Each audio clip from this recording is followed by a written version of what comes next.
Bueno, hoy tenemos esta cremallera de dirección. Bueno, estas dos. Esta que es una que está bien y esta una que ha partido. Tanto por un lado como por otro. Yo supongo que ha sido un accidente. Entonces el cliente quiere reparar y poner esta pieza. El problema es que la ha perdido y hay que hacer una más o menos a medida para poder sujetarla. Vamos a ello. Bueno, pues aquí tenemos un trozo de un sobrante de otra pieza. Aquí hemos cortado estos dos trozos con la medida para que entre el tornillo. Hemos tenido que taladrar también.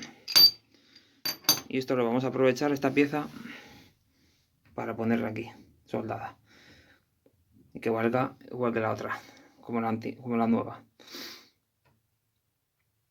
Entonces ya lo tenemos cortado.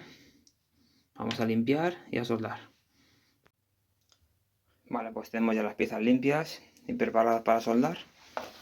Así que vamos a ello, ya está posicionada.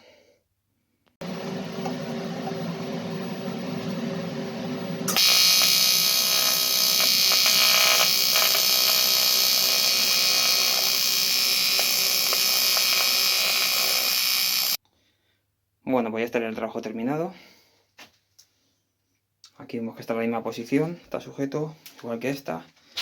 Y las posiciones son similares.